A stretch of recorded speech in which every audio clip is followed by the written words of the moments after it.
Bonjour à tous, donc toujours sur la Freebox.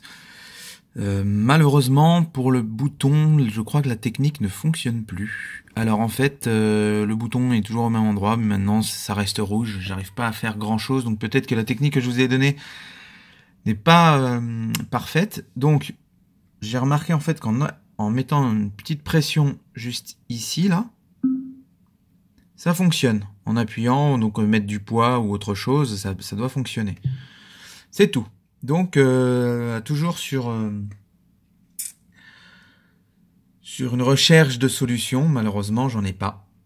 Je ne sais pas si Free va nous changer les box ou parce qu'apparemment il parle d'un problème logiciel, mais pour moi c'est pas logiciel. S'il faut appuyer sur une box pour que ça fonctionne, c'est plus matériel que logiciel. Mais c'est sûr que quand on voit le prix de la box qui est à 480 € quand même, c'est pas donné. Bon, certes, elle nous appartient, mais moi, quand j'achète quelque chose, je souhaite quand même avoir quelque chose de propre et de correctement conçu. Je dis pas que c'est mal conçu ou autre, je dis juste que malheureusement, ce genre de petits problèmes devrait être pour moi vérifié, parce que je suis pas le seul à avoir le problème. Je sais qu'il y a beaucoup de monde avec ce problème-là. Et j'espère vraiment que ils vont trouver rapidement une solution. Sachant que j'ai aussi un problème avec Alexa.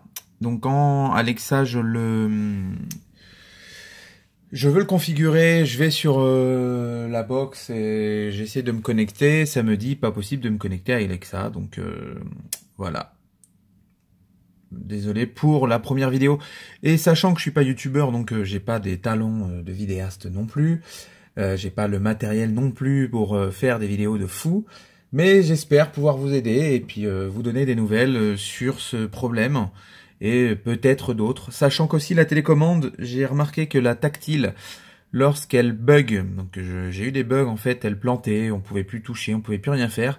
Derrière en fait, la télécommande, quand vous la retournez, il y a un petit trou pour pouvoir la redémarrer. Donc vous mettez un trombone ou les extracteurs de cartes SIM des téléphones, genre iPhone ou Samsung, vous pouvez mettre derrière et ça redémarre la télécommande et ça fonctionne. Ça, je l'ai fait plusieurs fois, ça fonctionne bien sans problème. Voilà, donc j'espère vous donner des bonnes nouvelles et pouvoir vous aider pour ces problèmes-là. Je regarde les forums, je regarde un peu tout, j'essaie de trouver des solutions et puis je vous en dirai plus tard. Merci, à plus tard.